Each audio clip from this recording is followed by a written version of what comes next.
Hello everyone, स्वागत है आप लोगों का आपके अपने चैनल स्टडी वाइब के अंदर में। और हम आ चुके हैं एक ऑल न्यू लेक्चर के साथ, जहां पे आज हम लोग डिस्कस करने वाले हैं क्लास 12 के अकाउंटेंसी वाले सब्जेक्ट में कि भाई हमें क्या क्या पढ़ना चाहिए, कैसे प्रिपेयर करना चाहिए और कैसे अकाउंटेंसी वाले सब्जेक्ट के अंदर में आप 90% से ज्यादा नंबर स्कोर कर सकते हो। देखो, एज ए स्टूडेंट हम लोगों का हमेशा टारगेट रहता है कि भाई हमें एक अच्छा नंबर स्कोर करना है। देखो, पास होने के लिए जो हर कोई पढ़ता है, बट अच्छे नंबर करने के लिए, अच्छा रैंक पाने का सपना सबका होता है।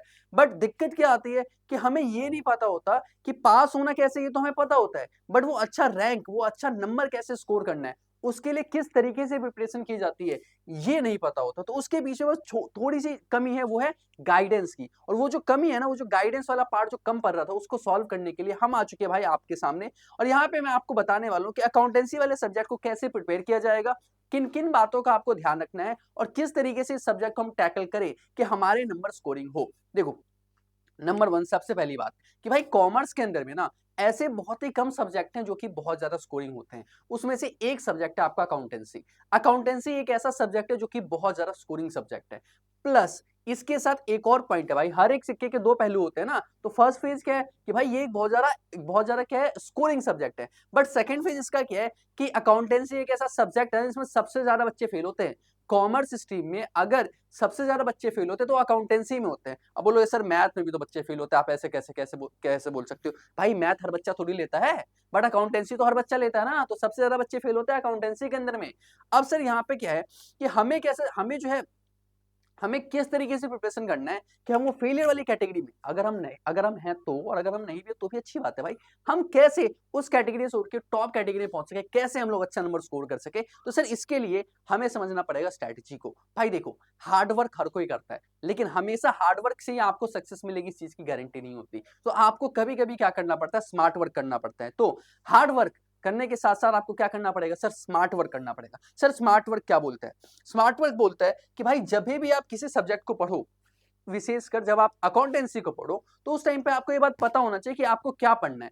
अकाउंटेंसी सबसे लेंदी सब्जेक्ट में से भी एक है भाई, क्योंकि अकाउंट्स के सिलेबस बहुत ज्यादा ही वास्ट है। आप सिर्फ एक चैप्टर को पकड़ लो, कोई भी एक चैप्टर आप बोलो। जैसे आप बोलोगे सर फर्स्ट बुक का पहला चैप्टर है अकाउंटिंग का, हमारा इंट्रोडक्शन टू अकाउंटिंग। उसके अंदर देखो भाई, उसके अंदर में प्रॉफिट लॉस एप्रोप्रिएशन अकाउंट बनाना होता है, पार्टनर्स कैपिटल अकाउंट बनाना होता है, पार्टनर्स करेंट अकाउंट बनाना पड़ता है। उसके साथ में इंटरेस्ट आप निकाल रहे हो, इंटरेस्ट ऑन ड्राइंग निकाल रहे हो, ओपनिंग कैपिटल निकाल रहे हो, क्लोजिंग कैपिटल निकाल रहे हो, इंटरेस्ट ऑन कैपिटल निकाला जाता है, सैलरी निकाला जाता है, कमीशन निकाला जाता है। और कमीशन के अंदर में मैनेजर कमीशन अलग से होता है, गारंटी वाला टॉपिक है उसके अंदर में, पास्ट एडजस्टमेंट वाला टॉपिक है उसके अंदर में, मैनेजर कमीशन वाला टॉपिक उसके, मतलब इतने सारे जो मैंने आपको गिनवाए सब कुछ सर एक चैप्टर के अंदर में है। अब आप ऐसे समझो, आप बोलोगे सर ऐसे और भी चैप्टर, ऐसे बहुत सारे चैप्टर हैं। रेशो वाले चैप्टर को पकड़ लेते हैं भाई, 26 तरीके के रेशो होते हैं। और उसके अंदर में जो आप फॉर्मूले की अगर आप बात करो ना, 50 से ज्यादा फॉर्मूले हैं रेशो वाले चैप्टर के अंदर में। टोटल छोटे बड़े मिला के 50 से ज्यादा फॉर्मूले हैं। हर क्वेश्चन को सॉल्व करने के कितने सारे तरीके होते हैं। ऐसे पॉइंट में आपके लिए सर बहुत ज्यादा चैलेंजिंग हो जाता है। तो ऐसे ही सिर्फ एक दो में है, मैं आपको बताऊंगा मेजर मेजर जितने हैं ना, हर एक चैप्टर के अंदर में यही है कि भाई उसमें बहुत ज्यादा कॉम्प्लेक्सिटीज है। तो आपको ये बात समझने की बहुत ज्यादा जरूरत है कि भाई कितना पढ़ना है और कहां से पढ़ना है और क्या हमें पढ़ना है कि हमारे एग्जाम के लिए बेनिफिशियल हो। ठीक है, तो अगेन हार्ड वर्क नहीं करना अपने को, स्मार्ट वर्क करना अपने को। तो भाई सबसे पहले हम लोग समझेंगे कि आखिर हमें पढ़ना क्या क्या है और क्या हमारे लिए इंपॉर्टेंट होने वाला है। तो starting with the weightage of the marks. अब देखो भाई, बुक नंबर 1 जो है इसकी वेटेज 36 मार्क्स के लिए आती है, बुक नंबर 2 की वेटेज हमारे पास 24 नंबर के लिए आती है, और बुक नंबर 3 की वेटेज हमारे पास जो है 20 नंबर के लिए आती है। ठीक है, ये तीन है हमारे पास। अब समझने वाली बात इसके अंदर में है कि सर ये तो आपकी बुक में भी गिवन है, एक्स्ट्रा क्या है? एक्स्ट्रा ये है आपको लिए कि भाई आप इस चीज को समझो कि आप इस चीज को टैकल कैसे करोगे, क्या उसमें पढ़ना है, क्या आपको उसमें नहीं पढ़ना। ठीक है, नीचे से स्टार्ट करते हैं भाई। सबसे पहले आता है CFS, कैश फ्लो स्टेटमेंट। देखो, ये एक ऐसा टॉपिक है जिसके अंदर में ना तीन तरीके के हैं अपने पास, ऑपरेटिंग रेशो, उसके बाद sir operating activity, investing activity, financing activity. Sir कभी कभी क्या होता है एग्जाम के अंदर में सिर्फ और सिर्फ ऑपरेटिंग एक्टिविटी पूछा जाता है, सिर्फ और सिर्फ कि भाई सिर्फ ऑपरेटिंग एक्टिविटी आना 6 नंबर के लिए। कभी कभी क्या करते हैं पूरा तीनों बनवा देते हैं, ऑपरेटिंग भी, इन्वेस्टिंग भी, फाइनेंसिंग भी, बट उसके अंदर एडजस्टमेंट कम होता है। जब एडजस्टमेंट ज्यादा होगा सिर्फ ऑपरेटिंग पूछेगा, वरना आपसे ऑपरेटिंग ही पूछेगा, इन्वेस्टिंग पूछेगा, फाइनेंसिंग पूछेगा, तीनों के तीनों मिला के पूछ देगा। तो सर वहां पे हमें CFS का आना बहुत ज्यादा जरूरी है। CFS अगर आपके 8 नंबर यहाँ से पक्के हो जाते हैं। और एक और प्लस पॉइंट बताता हूँ, देखो 8 नंबर तो आपके यहाँ हो गए, 8 नंबर आपके 8 नंबर तो आपके सीएफएस की यहाँ पे हो गया ना, ये 80 नंबर के हिसाब से शेड्यूल है। सर 20 नंबर का प्रैक्टिकल भी होता है, जो 20 नंबर का आपका प्रैक्टिकल होता है ना, उसके अंदर में 12 नंबर के न्यूमेरिकल क्वेश्चन सॉल्व करवाए जाते हैं। वो 12 नंबर में से सर 8 नंबर का क्वेश्चन सीएफएस का वहां भी देखने को मिलता है। तो ये जो चैप्टर है ना, ये 8+8 मार्क्स के लिए आता है, यानी कि सर ये अकेला चैप्टर 16 मार्क्स की वेटेज रखता है। 16 मार्क्स, 100 में से बात करो, 100 में से 16 नंबर की वेटेज रखता है। सर अब यहाँ पे हमारे पास अगेन यहाँ पे चैप्टर्स हैं, जो बाकी चैप्टर्स हैं 4 चैप्टर, उसकी टोटल वेटेज हमारे पास 12 नंबर की है। ऐसे में एक इसमें चैप्टर है एनालिसिस का, जहां पे आपसे बोला जाता है कि आपको कंपैरेटिव स्टेटमेंट बनाना है और कॉमन साइज स्टेटमेंट बनाना है। ठीक है, 2 ही स्टेटमेंट, एक कंपैरेटिव है, एक कॉमन साइज स्टेटमेंट है, और उसमें कुछ नहीं करना होता है। बैलेंस शीट पहले से गिवन होती है, एज इट इज उसको हम ड्रॉ करते हैं, और उसके अंदर में कंपैरेटिव और कॉमन के हिसाब से फॉर्मुला लगा के हमें उसमें प्लस माइनस करके परसेंटेज निकालना होता है, या हमें डायरेक्ट परसेंटेज निकालना होता है। वो मैं आपको बता दूंगा कि देखो सॉल्व कैसे करना है, मैं आपको बता दूंगा। अभी मैं आपको बता रहा हूँ पढ़ना कैसे। तो अपने को वहां पे वो चैप्टर देखने को मिल जाता है जिसकी वेटेज 4 नंबर है। तो सर 16 नंबर तो अपने को यहाँ से हो गए, 4 नंबर वहां से हो गए, टोटल हमारे पास कितने हो गए सर, 20 नंबर हो गए। अब रेशो वाले चैप्टर में रेशो, आप देखो जो भी चीज मैं आपको बता रहा हूँ ना, साथ साथ में कॉपी पेन लो। हर चीज मैं यहाँ पे ब्लैक बोर्ड पे लिख के नहीं दे रहा, क्योंकि आपको कॉपी पेन लेना है, साथ में नोट डाउन करना है। इसी वाले में रेशो वाला चैप्टर से 4 नंबर का आता है, बट रेशो वाला चैप्टर बहुत ज्यादा लेंदी है। बट उसमें से जो पहला वाला करंट रेशो, जो करंट रेशो है उसका, और लिक्विड रेशो है, उसके आने के चांसेस सबसे ज्यादा एग्जाम में होते हैं। उसमें से 2 नंबर क्वेश्चन बनते ही बनता है। तो आपके 2 नंबर तो सर वहां से भी कवर हो जाते हैं। ये सारे क्या सर, ये सब तरीके, इस तरीके से पढ़ा जाता है, जल्दी जल्दी कवर होता है। अब यहाँ पे मैं बात करता हूँ अकाउंटिंग फॉर कंपनीज की, सेकंड बुक की। सर सेकंड बुक के अंदर में अब यहाँ पे जो है ना, सेल्स वाला चैप्टर बहुत इंपॉर्टेंट है। और मैं आपको बताता हूँ ना, आप एग्जाम का पेपर उठाना प्रीवियस ईयर के क्वेश्चन, उसमें आप गौर करना, हर साल जो क्वेश्चन आता है सर सिमिलर होता है, सिमिलर ही क्वेश्चन आता है, बहुत ज्यादा चेंज नहीं होता है। प्रोराटा एडजस्टमेंट फिक्स है भाई, वही क्वेश्चन आने वाला है। तो अब जब स्टैंडर्ड फॉर्मेट है उसके हिसाब से क्वेश्चन पूछा जा रहा है, तो स्टैंडर्ड फॉर्मेट प्रैक्टिस करके जाओ और क्वेश्चन पाओ, उसमें क्या दिक्कत है भाई।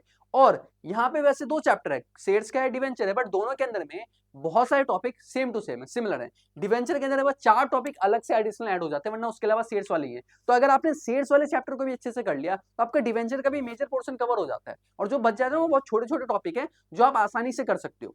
ठीक है, तो ओवरऑल मैं ये कहना चाहता हूं कि सर आपको लगेगा कि सबसे ज्यादा चैलेंजिंग सेकंड बुक है, क्योंकि शेयर्स वाला क्वेश्चन बच्चों को समझ ही नहीं आता, बट मैं आपको गारंटी दे रहा हूं ना, हमारे चैनल पे आप हमारे प्लेलिस्ट में जाओ अकाउंटिंग वाले, उसके अंदर में जाके आप शेयर्स वाले चैप्टर को कवर कर लो। अगर आपने वहां से शेयर्स वाला चैप्टर कवर कर लिया ना सर, आपको दिक्कत ही नहीं होगी शेयर्स वाले चैप्टर में, कोई दिक्कत ही नहीं होगी भाई। एक एक चीज पॉइंट वाइज मैंने आपको वहां पे करवा रखा है। तो सर वहां से हमारा ये सेकंड बुक कवर हो जाता है, जहां पे आप देखो फर्स्ट बुक, थर्ड बुक हमने कवर किया, सेकंड बुक हमने कवर किया। सर इसके बाद आते हैं हम फर्स्ट बुक के ऊपर में। फर्स्ट बुक में देखो भाई, एडमिशन, रिटायरमेंट, डेथ, डिसोल्यूशन। ठीक है, एक minute, admission, retirement, death, death को छोड़ दो, डिसोल्यूशन, एडमिशन, रिटायरमेंट, डिसोल्यूशन, ये 3 है हमारे पास। एक आते हैं सर, ये तीनों के तीनों जो चैप्टर ना, ये 6-6 नंबर के क्वेश्चन डायरेक्ट आते हैं, डायरेक्ट क्वेश्चन। डिसोल्यूशन के भी आते हैं, एडमिशन के भी आते हैं, रिटायरमेंट के भी आते हैं। सर आपने डेथ के नहीं बोले, डेथ के भी 6 नंबर के आते हैं, बिल्कुल 6 नंबर के आते हैं, 4 होते हैं, लेकिन इस 4 में से ना 3 में ऑप्शन होता है, मतलब एक जो है वो आपके लिए ऑप्शन होता है, तो आपको 4 में से 3 करने होते हैं। इस तरीके से क्वेश्चन बनता है कि एक क्वेश्चन में ऑप्शन ऑप्शन दे देते हैं, तो आपको 3 ही क्वेश्चन करने को मिलेगा, तो 18 नंबर तो सर डायरेक्ट है। अब उसमें भी ये चीज पहले से ही फिक्स है कि भाई एडमिशन के अंदर में और रिटायरमेंट के अंदर में कौन सा क्वेश्चन आएगा, भाई वो भी आपको क्या पहले से ही उसमें प्रेडिक्टेड रहता है। सर पेपर्स प्रेडिक्टेड आता है, अकाउंट्स का मैं बता रहा हूँ ना, पेपर्स के ज्यादातर प्रेडिक्टेड होते हैं, तो आप उसमें समझ सकते हो कि भाई इसमें किस किस तरीके से हमें क्वेश्चन करके जाना है कि हो जाए इजीली। तो सर आपके लिए मेन चैप्टर्स में क्या हो गया, एडमिशन, रिटायरमेंट और डिसोल्यूशन हो गया। ठीक है, डेथ भी वैसे इंपॉर्टेंट में हो जाता है, बट आप 3 भी प्रिपेयर करके चलो तो भी आपका काम चल जाएगा। ठीक है, तो यहाँ पे सर 18 नंबर तो आपके ऐसे ही प्रिपेयर हो जाते हैं ना। टोटल कितने थे, 36 थे, 36 में से देखो 18 तो मैंने ऐसी साइड कर दिया। इसके बाद सर हमारे पास क्या हो जाता है, एक आता है चेंज इन प्रॉफिट सेकंड वाले चैप्टर से क्वेश्चन, वहां से एक हमें क्वेश्चन करके जाना है। देन सर आता है हमारा फर्स्ट चैप्टर, सबसे लेंथी वाला चैप्टर। सर उस वाले चैप्टर से एक आपका प्रॉफिट लॉस एप्रोप्रिएशन अकाउंट का 6 नंबर का क्वेश्चन आता ही आता है, कंफर्म है। साथ में गारंटी मिक्स करके दे देते हैं ये, पर 6 नंबर का क्वेश्चन आता ही आता है। उसके बाद सर 4 नंबर का क्वेश्चन आता है हमारा, 4 नंबर का हमारा पास्ट एडजस्टमेंट से क्वेश्चन आता है। तो सर 6 और 4 10 नंबर तो सर यहाँ से हो गए। अभी मैंने आपको 18 गिन में 18 10 28 हो गए। सर 28 मार्क्स मैंने यहाँ पे आपको बता दी, जो आप इजीली स्कोर कर सकते हो। मतलब इजीली तो खैर नहीं बोलूंगा, क्योंकि हमें देखो एफर्ट्स यहाँ पे लगाने पड़ रहे हैं, बट वहां पे आप उसको कर सकते हो, स्कोर किया जा सकता है। तो सर ये वो चीज यहाँ पे सिनेरियो, यहाँ पे 24 नंबर तो सर पूरे के पूरे ही कवर हो रहे हैं। तो आप देखो 28 वहां पे, 24 यहाँ पे, 16 मैंने आपको है गिनवाए, 4 मैंने अलग से गिनवाए। सर जो यहाँ बताया जा रहा है इसके अकॉर्डिंग आपको इसके अकॉर्डिंग प्रैक्टिस करनी है। अब वहां पे क्या है, वहां पे देखो मैं बता रहा हूँ बच्चे कैसे कंफ्यूज होते हैं, कैसे बच्चे कैसे फंस के रह जाते हैं। बच्चे छोटे छोटे टॉपिक्स के अंदर उलझ के रह जाते हैं, जो कि आपके बुक में बहुत ज्यादा है, बहुत ज्यादा लेंदी है, बट वो आपको क्या करेंगे सर, आपको बस वो कंफ्यूज करके रखेंगे और उससे एग्जाम में क्वेश्चन भी कम बनते हैं। तो जो बड़े बड़े टॉपिक है, जो मेजर मेजर टॉपिक है, पहले उसको सॉल्व किया जाता है। एक बार उस पर आपकी ग्रिपिंग हो जाती है ना, तो छोटे छोटे टॉपिक भी सॉल्व हो जाते हैं। सर इसके बाद सबसे एक तो ये इसकी ये नोट डाउन कर लेना अपने पास। सर इसके बाद आता है हमारा प्रिपरेशन फेज, ये आखिरी फेज है। अगर इसको आपने टैकल कर लिया तो भाई आपका एग्जाम वन शॉट में बिल्कुल अच्छे से होगा। सिर्फ क्लियर नहीं, अच्छे से क्लियर होगा, अच्छे मार्क्स इसमें स्कोर कर सकते हो। सर इसके लिए दो फेज होता है हमारा, phase one phase two. Phase one होता है कॉन्सेप्ट बिल्डिंग। कॉन्सेप्ट बिल्डिंग मैंने आपको बताया कि पूरी बुक 100% सिलेबस करके जाने की जरूरत नहीं होती भाई। 100% सिलेबस में दिमाग नहीं मारते। कुछ बच्चे इसी डाउट में रह जाते हैं सर हमारा 100% सिलेबस नहीं हुआ। 100% सिलेबस क्या करना है भाई, तेरे को 80 नंबर का वहां पे लिख के आना जरूरी है क्या? क्या? अच्छा देखो प्रैक्टिकल क्वेश्चन है ना, आप ऐसे समझो, मैं अकाउंट्स में क्यों बोल रहा हूँ कि अच्छे नंबर स्कोर कर सकते हैं। 6 नंबर का क्वेश्चन है, आप वो 6 नंबर का क्वेश्चन पूरा सॉल्व करके और लास्ट में आपका आंसर का मैच हो रहा है, आपने पूरा सॉल्व किया, सर 6 में से 6 नंबर मिलेंगे। आप इकोनॉमिक्स के क्वेश्चन पकड़ लो, 6 नंबर का थ्योरेटिकल क्वेश्चन पकड़ लो, उसको आप सॉल्व करके आओ, क्या लग रहा है आपको 6 में से 6 नंबर दे देगा चेकर? सर बहुत अच्छा चेकर होगा ना, अगर वो कुछ जा रही दिल का अच्छा चेकर है, बहुत बिल्कुल देवता देवता इंसान है, तो भी वो 6 में से 5 नंबर देगा आपको। वरना अच्छा कितना भी अच्छा लिखा दो, 6 में से 4 नंबर 3 नंबर देके निकल जाता है चेकर। कोई भी 6 में से 6 नंबर नहीं देता थ्योरेटिकल में, बट प्रैक्टिकल में आपको 6 में से 6 आ सकते हैं। और ऐसे पॉइंट में भाई आप इसीलिए समझो ना, स्कोरिंग इसीलिए है क्योंकि आप यहाँ पे आप जो एफर्ट लगाओगे ना उसके अंदर में आपको रिजल्ट आपको देखने को मिलेगा। ठीक है, एफर्ट्स के साथ में रिजल्ट हमें देखने को मिलते हैं। तो सर पूरा करके जाए वो जरूरी नहीं है, बट जितना इंपॉर्टेंट है एटलीस्ट उतना तो करके जाए। हाँ बाकी मैं ये नहीं कह रहा कि भाई छोड़ के जाओ, छोड़ के तो कुछ भी नहीं जाना, बट जो इंपॉर्टेंट है उसके ऊपर ज्यादा ध्यान देना। बस मैं ये बोल रहा हूँ जो इंपॉर्टेंट है उस पर ज्यादा ध्यान दो। अब अगर 100 में से भाई 60 नंबर का इंपॉर्टेंट है, 60 नंबर वाले पे ज्यादा ध्यान दो ना। जो स्कोरिंग वाला पार्ट है 60 नंबर पे अच्छे से ध्यान दो। आपने 100 में से 60 स्कोर कर लिए, 100 में से 60 अगर आपने इजीली स्कोर कर ले, बाकी 40 पे अगर आप मीडियम मीडियम भी रखते हो और 40 में से आपके 20 भी आते हैं, तो भी सर आपके 80 बन गए। समझ में आ रहा है क्या कह रहा हूं मैं? क्योंकि न्यूमेरिकल क्वेश्चन आप 6 में का अटेम्प्ट करके आओ ना, 6 में से 6 ही मिलेंगे भाई। वहां पे अगर आपके गलत नहीं होते तो एक भी नंबर कटेगा ही नहीं आपका। तो आपके क्या है सर, आपके स्कोरिंग बन जाते हैं अगर आप उसको अच्छे से प्रैक्टिस करो तो सर फर्स्ट फेज में समझ में आया। सेकंड फेज है हमारे पास सर, हमें प्रीवियस ईयर के क्वेश्चंस करके जाने होते हैं। ये चीज बहुत इंपॉर्टेंट है।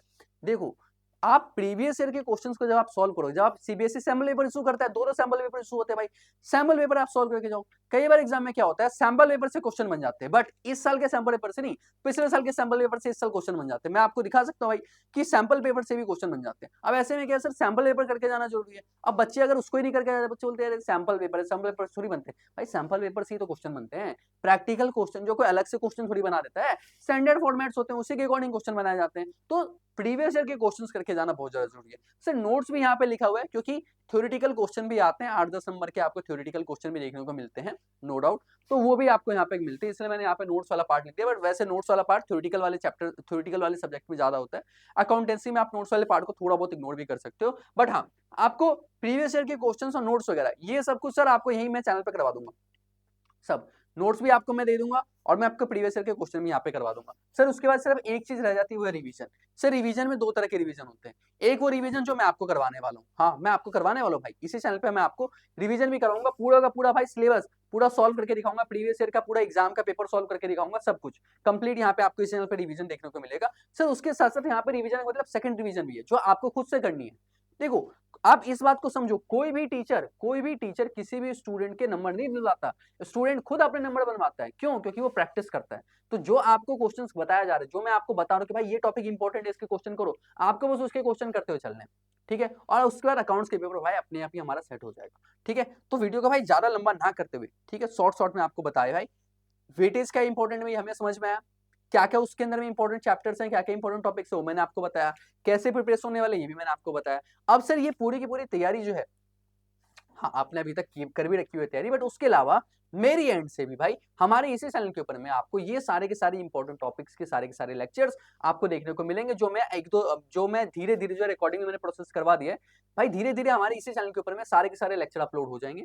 इसके साथ साथ अकाउंट्स के साथ साथ इकोनॉमिक्स बिजनेस स्टडीज के भी लेक्चर अपलोड हो जाएंगे, उसकी भी कोई दिक्कत नहीं। और एग्जाम से पहले भाई आपका रिवीजन भी करवा देंगे, प्रैक्टिस भी करवा देंगे, नोट्स भी दे देंगे। बट आप लोगों को सिर्फ और सिर्फ एक काम करना है। आप बोलोगे सर अब आ गया ना आप अपने फायदा वाली बात में, हाँ भाई थोड़ा बहुत फायदा तो हमारा भी है, गधो मजाक कर रहा था, कोई फायदा नहीं हमारा। आपको क्या करना है सर, आपको बस हमारे इस चैनल को सब्सक्राइब करके रखना है, सब्सक्राइब करके रखो, बेल आइकन पे प्रेस करके रखो, ताकि जितनी हमारी वीडियोस आती रहे उसका आपको नोटिफिकेशन मिलते रहे। भाई सब कुछ आपको करवाया जाएगा, बिल्कुल अच्छे प्रिपेयर करवाया जाएगा, बट आपको बस हमें क्या करना है, सपोर्ट करना है, क्योंकि ये नया चैनल है तो यहाँ पे थोड़ी सी आप लोगों की सपोर्ट की नीड है। और क्योंकि हम चाहते हैं कि ज्यादा से ज्यादा ऑडियंस तक पहुंच सके, तो अपने फ्रेंड्स को, जितने भी आपके फ्रेंड्स हैं जो कि बोर्ड के एग्जाम देने वाले हैं, उन सब के साथ भी शेयर कर दो, और ताकि उनके भी क्या उसके सर यूजफुल उसके उनके लिए भी काम के लिए हो सके। ठीक है जी, चलो फिर मिलते हैं नेक्स्ट वीडियो में।